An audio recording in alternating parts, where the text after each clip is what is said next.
This is No Slides Attached. I'm Fede Pacheco alongside my co-host Helane Cohen. And if I had to say one word about how we feel today, is energized, right, Helane? Absolutely. I get it. Energy is our featured industry of the day. And to return the pun back at you, Fede, we're going to put all of our energy into this episode because it is actually the last episode of the year for No Slides Attached. It's our 5th industry episode that we've had so far, and we've heard just incredible, delightful stories from our partners. We still have lots of conversation happening in our social and especially our America's LinkedIn community for all the episodes. So if you're listening and you want to get in on the action and ask some questions and have a discussion, please join us over there in our community. And then we'll be back on January 8th with even more stories to tell you. That's right. Let's not get nostalgic. We're not going anywhere. We just want to give you a chance to catch up with all the wonderful episodes. And we've had, like a dozen episodes already, which is wonderful. And I think we really owed it to everybody to dedicate an episode on energy, because as we talk about AI and in general cloud growth, of course, we acknowledge and understand that there is a corresponding impact on the environment, on water and energy consumption. So it makes sense to really dive deep in this episode and talk about what that means and how organizations can do something about it to counteract that. Lucky, we're very fortunate for us today to have AspenTech. AspenTech is a global software leader helping industries at the forefront of this dual challenge that I was just mentioning, meeting the increasing demand of resources for the rapidly growing population, but doing so in a profitable and sustainable manner. And one more thing that I'll say as I was doing some research on AspenTech is I really like this phrase, make your sustainability future a reality. So really, what a partner to have on this topic. Yes. From AspenTech, joining us all the way from Bedford, Massachusetts, we have Heiko Claussen. And Heiko is the co-chief technology officer of AspenTech, driving innovation across the energy, chemical, subsurface engineering, and electric power grid industries. That's a lot of information there. Welcome to No Slides Attached, Heiko. Great to be here. Yeah, we're excited to have you. And we always like to warm up with a little bit more of a personal / like you as the individual user of AI question, which is, what is your favorite prompt these days? What's the one you can't live without that you can share with our listeners? So my favorite prompt is more like on how can I improve something? So rather than asking to write text on specific content, what I like to do is provide some text and then ask to assess its quality, like from 1 to 10, and then suggesting how can I achieve the maximum score. So while this is maybe not exactly how I would write it that in the end, it helps me seeing a little bit of an outside-in reflection of what are alternative options. And I think that's really valuable to have. That's wonderful. And I think this might not be our education episode, but I think you're striving for that A+ in anything that you write is really embracing of the growth mindset that we preach. Absolutely. So Heiko, tell us a little bit about AspenTech and your vision around energy and sustainability. Yeah. So AspenTech is a world leader and supplier of asset optimization software solutions. We've been founded over 40 years ago with the roots in MIT. And as you already mentioned, we are very uniquely positioned to shape sustainability future for capital-intensive industries. And the reason is that we are addressing the full life cycle from design, operation to maintenance over this broad set of applications that you just mentioned. And particularly in the asset-intensive industries, they are just reducing the emissions by a sub percentage. Is making a huge impact. And our core is really on optimization and optimizing efficiencies. And this is where you make the fastest impact quickly and most cost effective. So on the one side, you're reducing emissions, but on the other side, you're also saving costs.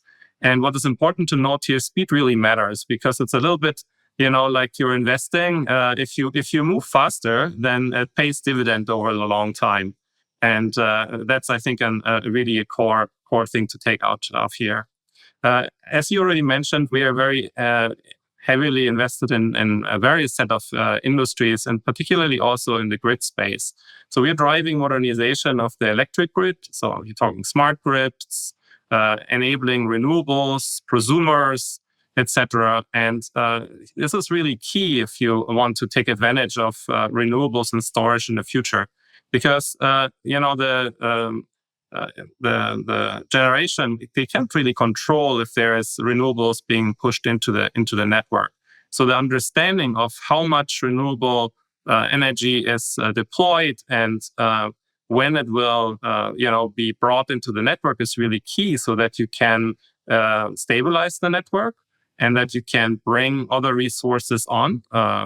Slower resources like gas or nuclear are lower costs. Then you have the gas turbines, for example, or battery power that is faster but more costly.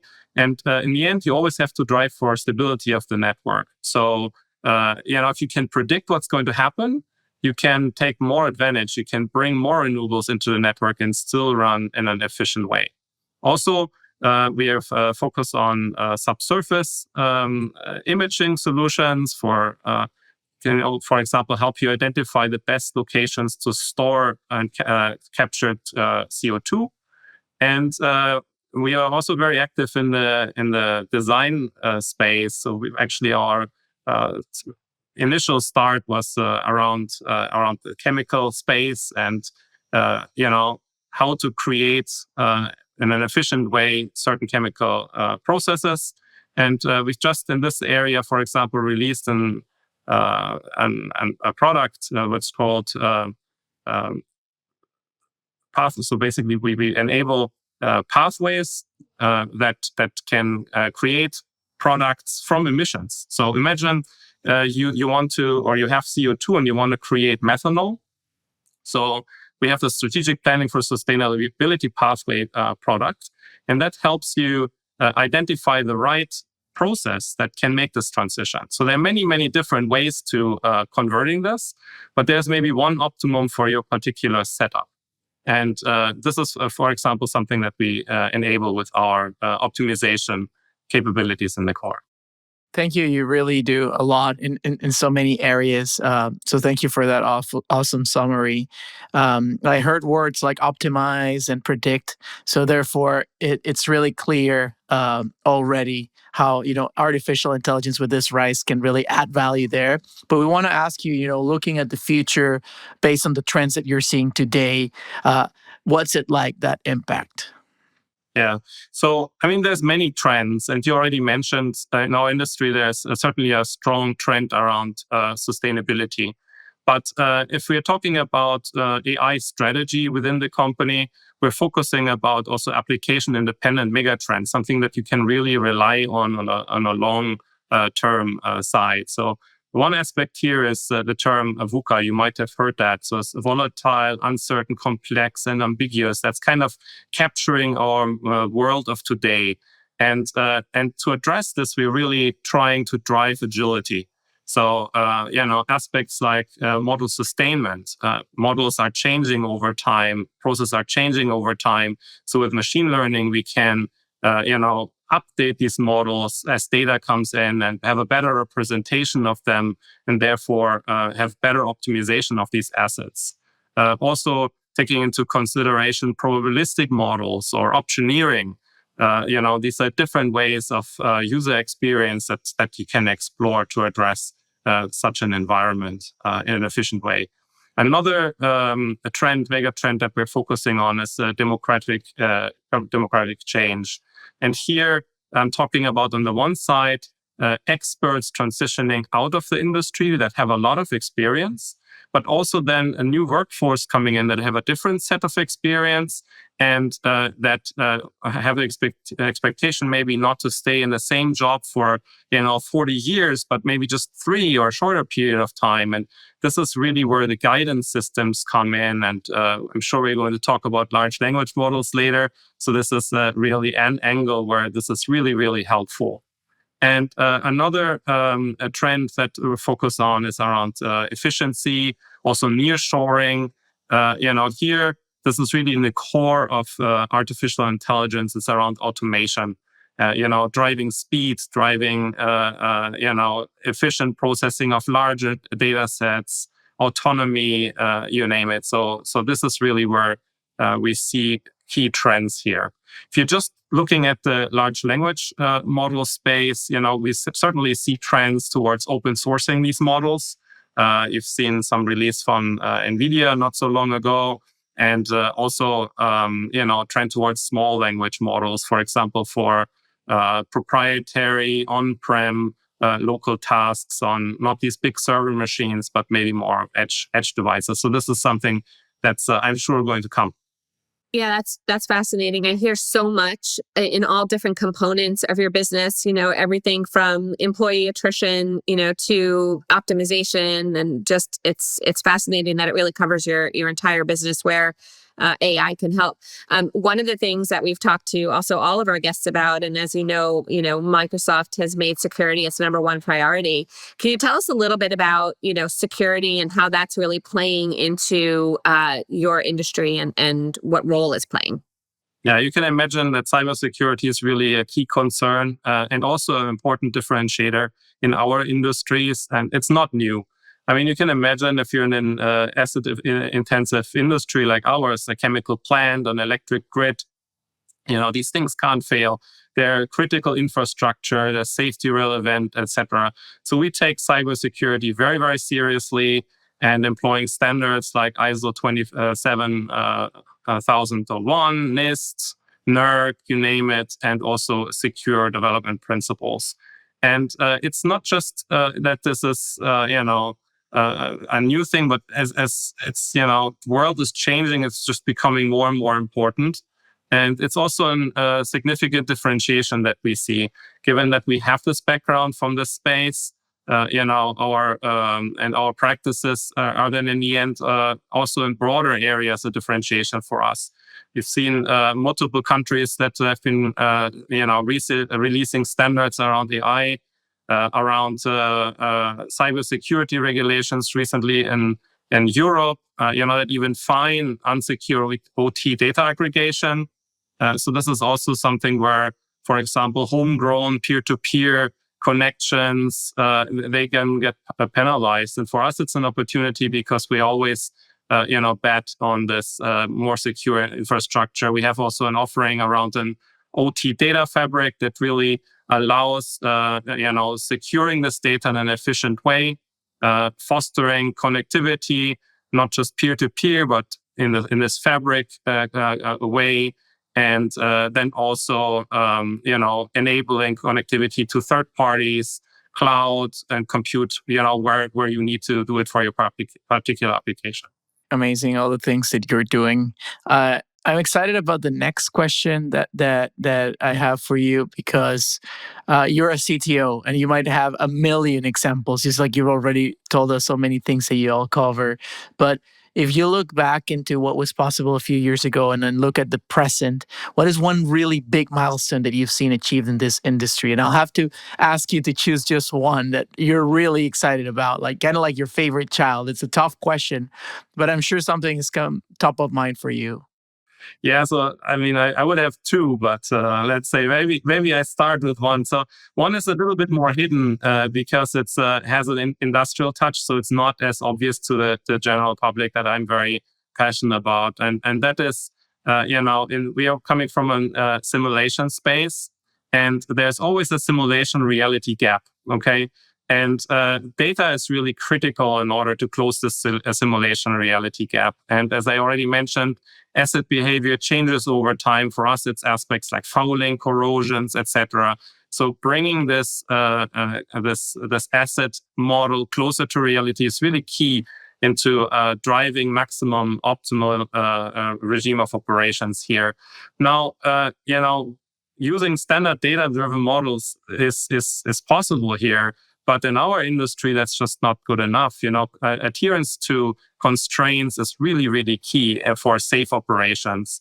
If you're looking just broadly in the space and for industries, there's been a lot of also advances being made. For example, physics-informed neural networks.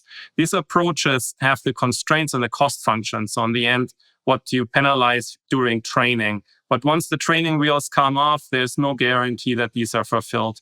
So, and industrial use cases, this is just not acceptable. So we've actually created technology where we can change some of these state-of-the-art algorithms and provide these physics-based guardrails within the algorithms. And therefore, we have formal, provable constraints that are being adhered to. And when I started my journey here, that was something unheard for, particularly for complex nonlinear systems like neural networks, and something I'm really, really proud of. And I feel it's a strong enabler and differentiation in our field. If I may just say, when you, at the beginning of this conversation, were saying how important is it to get it right early and start early, kind of like the metaphor for compound interest. Now that you talk about the value of accurate prediction and how you can close that gap, it makes even more sense, right? Because the consequences of getting it wrong, I guess it starts getting more often deviated from the standard, like you call it. So that's wonderful. You can totally see the impact. The word exponential comes to mind when we're talking about that. So, Heiko, what is something that hasn't been solved for yet, but you're expecting AI to solve for, or maybe you're already working on to try and solve for in the industry? So what I believe is that there's an opportunity to rethink a little bit the user experience. And, we've seen some on the large language model side, some generative design for type of generative AI, for type of, language models. But I believe there's a huge opportunity for different types of generative AI in the industrial use case. And that has a potential to totally change how user experience is going to be seen. Imagine, right now, if you do like a design somewhere, for example, of a plant, you have an expert that is provided with some KPIs that they're trying to optimize. So they're creating a particular design and then compared to these, based on their expertise, and then compared to these KPIs, and then iterate with simulations, see if they hit these KPIs, and once the KPIs are fulfilled, then they're happy and submit that. In the future, I think this workflow will change. And it will go that these designs are auto-generated based on KPIs provided to the machine. The expert is then provided with optionality, so he sees multiple different options to fulfill these KPIs. This takes away this expert bias out of this generation process, and then also helps the expert to choose the best option based on non-functional requirements. So not everything can be easily captured within KPIs, and this optioneering together with the expert can then better guide to better solutions. This is something that I believe can make a big impact, particularly if you're looking at the energy transitions. There's many applications that need to be very customized, and there's just not enough manpower there to create all these customized deployments to really achieve our net zero goals in the end. So this automation and this flexibility that is enabled by AI is really key to solve and unlock these challenges, in my opinion. So there are other opportunities. I already mentioned the small language models that I think is something very interesting.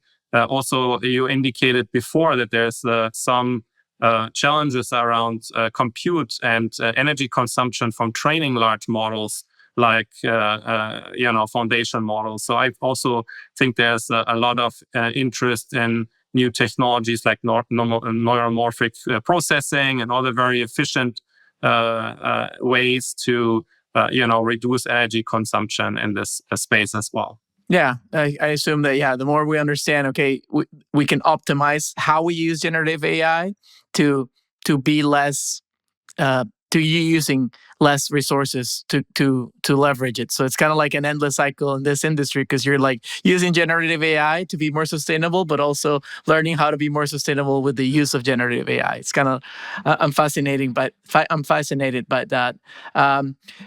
It's been such an awesome experience to learn from so many areas that you all touch. And I'm sure our listeners are eager to learn more, or to even adopt some of the practices and the ideas that you've ignited in their heads. If you had to give them one piece of advice, Heiko, what would that be? If they want to, either start exploring the sustainability and energy industry, or just adopting those practices that you mentioned? I think maybe one takeaway is it's key to combine domain expertise with data insights. So it seems like a simple shortcut now where the models are becoming so powerful to just throw everything on a data-driven approach. But it's a flawed and it's been shown in various industries that this doesn't work very well. If you look, for example, in robotics or self-driving cars, initially, just been recorded a lot of data. Then people were basically handcrafting what is like a street, what is a person, and always make slight mistakes, and then this propagates into the model chip generation, etc. If you're not combining the first principles with the data that you have to build a much more complex model. Therefore, you create a demand for much more training data, and it has a lot of disadvantages. So if you want to create a very efficient model with less data requirements, it's good to embrace physical understanding, model things that make sense, stuff that doesn't generate mass, for example, or ignores gravity or things like that. So if you can really control the space in which you need to build your model, you have an easier way to extrapolate, explain, build trusted models, and don't have such a high data requirement. So even in our industry, where you get a lot of data, often these plants are not running in random scenarios. They run in a close to optimum point that they're following. So you get a lot of data points, but they're not all, new. So they're, in a way, for training an algorithm, not sufficient. If you're not going to see all the different scenarios, if you're not able to simulate and enrich this data in another way. And this is really important, as you know, from building models, to get a good training set that is well balanced, that represents the different states of operations. In this way, you can build a robust model that also extrapolates. The importance of precision. Thank you so much. Yeah. And I was going to say, I love such an actionable item for those partners that are listening to really think about. I mean, I was thinking about it. I came off of a call right before this. We were talking about data and the different models, and what you're saying makes perfect sense. So I've learned a ton today. The energy industry is definitely, super important right now in this world that we live in, and really appreciate your partnership with Microsoft. Thank you for joining us today, and we look forward to seeing everything that your company is able to achieve over the next couple of years. Thank you for having me. Of course. And for our listener, we invite you to stay tuned. We're about to head to our No Slides Attached post-game show, and it's the last one of the year. Not only that, we're releasing this episode on my birthday. So if you're as excited as I am to be celebrating this today, stay with us. We have a couple of experts and leaders from Microsoft that can share how to take this into action right away. I'd like to introduce Maureen Mascaro, who is our Director of Partner Marketing in our America's GPS go-to-market team, and she's focused on energy and sustainability. And we also have joining us George Corugedo, who is an amazing partner technology strategist at Microsoft, also for the America's GPS, and he supports strategic partners like AspenTech, who you've just heard from, across the entire software development lifecycle. Welcome. Thank you. Thank you. So Maureen, George, we just had an awesome conversation with AspenTech. What were your thoughts? Well, I thought it was fascinating. I loved the depth he got into in terms of, and particularly the combination of the data-driven, physics-informed neural networks, and then combining that with the expertise of industry experts. I think that's a really sound approach, and that's something that I thought really hit home. I also love his focus on some of the opportunities around small language models, which I think are really a fascinating area of AI. I'll agree, George. I thought it was almost comical where he was really talking about the laws of physics and kept reiterating on the laws of physics. And I thought, was he on our call a few days ago? Right, when we were just talking about that and dreaming big, dreaming on the potential of AI, and they're really considering the laws of physics. And so in the industrial space, that is paramount.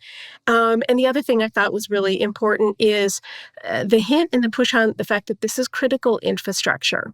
And this is these organizations that they're serving are the ones that ultimately serve us and allow us to do things like we're doing right now. Right, relying that the lights are on all the time and that all of our services are being delivered. And so I like the aspect of him reminding us that this is mission-driven business that they're focused on. So, Maureen, modern life runs on energy. Tell us a little bit about how Microsoft sees the energy makers' own needs to accelerate the energy transition. Thank you. Indeed, Helane, I am excited to talk about the customer that AspenTech serves and that we all hold in common. And you're absolutely right. Modern life runs on energy, and the energy industry is looking to transform itself to achieve net zero with technology innovations from all of us mutually right to drive safe, reliable, carbon-free energy for sustainable future. By uniting AI with data platforms as well as productivity, intelligent cloud and intelligent edge, Microsoft enables companies to solve their most complex challenges and actually deliver better outcomes. And so some might be saying, well, why energy? Why now? Why now? And it's really the trends. Global energy demand is expected to increase upwards of 50% within the next 30 years.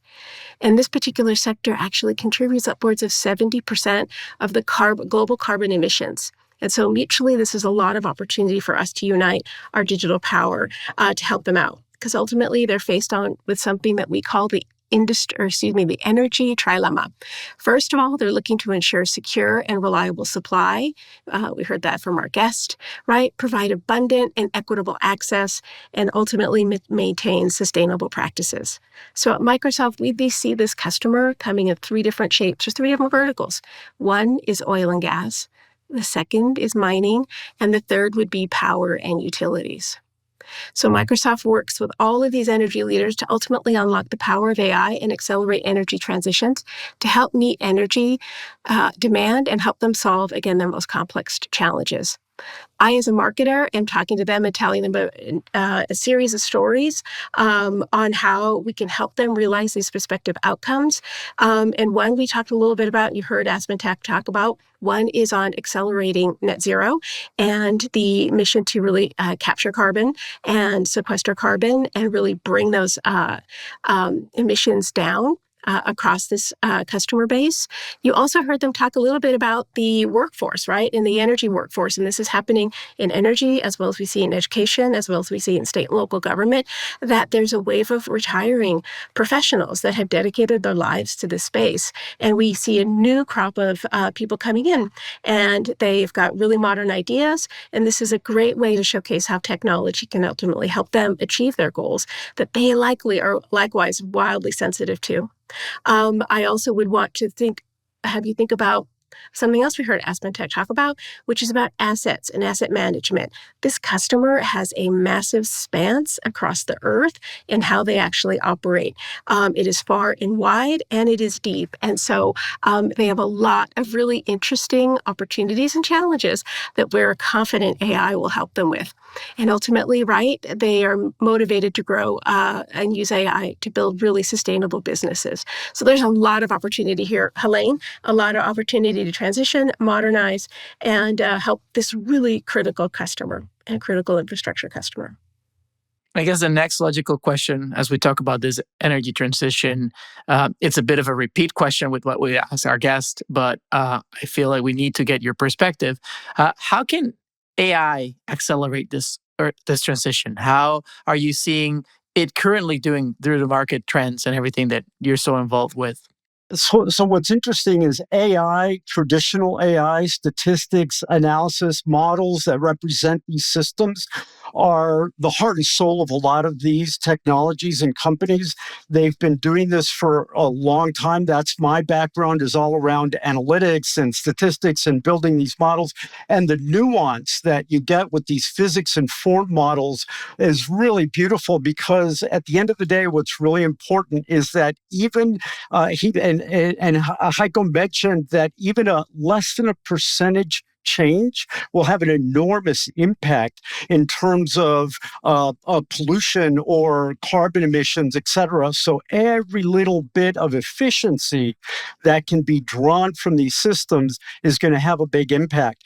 And then you couple that with the potential for providing guidance, these guidance systems that Heiko also mentioned about being able to use generative AI to instruct workers on how to operate machinery, how to operate different types of applications or platforms, or even design things.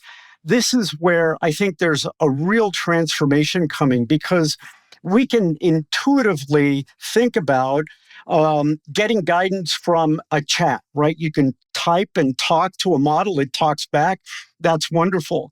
But in a recent research update that I was watching internally, the way you can actually use generative AI, not just for language, but for video, for images, you can imagine these instructions being provided, even generated in real time, given a particular circumstance, a particular situation or crisis, that then can guide an operator or an employee to a successful outcome or a safer outcome, right? So there's just the level of innovation brought by AI, both traditional and Gen AI, is really, really amazing. Yeah, that's awesome. One of the things I'm most proud about working for Microsoft for is, how vocal we are about, our transition really to becoming carbon negative. So can you talk a little bit about how Microsoft's own transition is helping inform others? Well, I think that's personally, one of the really fun aspects of working with these organizations, because there's a tremendous level of focus around the negative side of energy consumption, right? Which is either generation or mitigating the loss or the consumption of energy.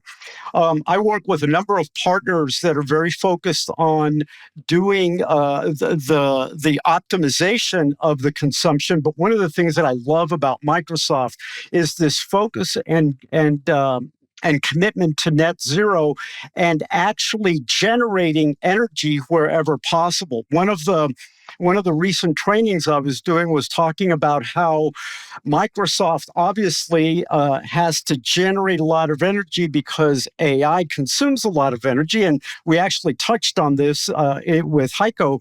But the beauty is that with the expansion of all these data centers that we're building to run the models, we're also using that real estate to generate energy, so that we are producing surplus energy at the data centers to offset the energy that's being consumed in other parts of the organization. And personally, I just find that thrilling that Microsoft has that much of a commitment to this, that we're going above and beyond being just a technology company and finding ways to generate energy where possible. Yep, indeed. And I think customers ultimately also appreciate it as well, that they can see themselves in some of the work that we're doing, see themselves in some of the breakthrough that we've received, and also some of the learnings that we as a company experience, because ultimately we're all in this together, right? It's about building a safe future for us, a healthy future for us, really being mindful about climate change, and taking leadership in the corporate responsibility that we all share. And I know as more folks come into the workforce, that's really, really at the core of what we're seeing with so many in the younger generation being quintessentially important. That is so mission compelling for a lot of their activity as well. And we want to build a better future for their future generations and the ones that come after that. It's the first thing I often hear them ask. Yeah. Yeah. Absolutely. Yeah, everybody's concerned. And that is wonderful. It speaks to, our nature as society. And I'm sure not only are the partners listening, thinking about their organization's sustainability goals and their customer sustainability goals. So what parting advice do you have as they got that inspiration of how they can get in closer contact and get support from Microsoft to achieve and hopefully surpass these goals and visions? Yep. Well, one thing we want to do is recognize their effort for doing just that, right? And so Microsoft as a company, we are inviting partners to come in and learn our technology, but also declare our proficiency in an industry. And so as partners that might be listening here, might want to get an industry certification, they can do that with sustainability as well as manufacturing, which is a lot of where this customer sits. And we should be seeing more industry added in the next little while. I'm trying not to make this, I'm trying to keep it as evergreen as possible. But more to come, as always, right? So go check and make sure that the industries you're most interested in are added to our industry certifications. Also, I would also advise that the industry experts at Microsoft love to share what they know. And so we are doing this and keep talking to partners as well as prospects on our blogs. So we have a plethora of industry blogs, and I know that we'll share links. But we are very vocal about how we want the market to understand what we're seeing and the trends that we're seeing and how we can help them affect their outcomes. And we do this routinely in blogs through the through the industry blogs. We also publish our papers, right? And so a lot of what customers have probably heard about Microsoft's ethos on sustainability, our ethos on energy policy. These are white papers that we publish out on Microsoft.com. We'll follow up with those links so you can consume this as an organization and really get a foothold on what we're telling our mutual customer so that you can go ahead and continue to share that as you think about using your own superpowers to transform their businesses and help them get to the outcomes they're looking for. Two things to really, harness that inspiration. I was going to say, one is we continue to focus, and rightfully so, on data governance, digital twins, the contextualization of data. That is supremely important. And I think that there's a tremendous amount of value that can still be unlocked there.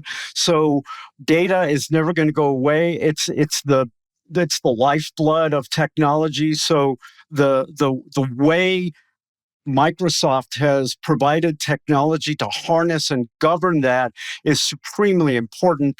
And I would also add that when it comes to AI, and particularly Gen AI, to unlock your imagination, because one of the things that we're finding, and we are driven to use AI every day in our day-to-day work, and what we find is that there's a real learning curve about what might be possible with AI, and so what I would encourage everybody is to think beyond the bounds of what they think might be possible and just imagine the impossible, because the only thing limiting us right now with AI is our imaginations. The things that are truly possible with AI are things that we just haven't even imagined yet. So let your imagination run wild, be creative, don't worry about what you might think is possible, and try to invent that new reality that's going to be made real with Gen AI.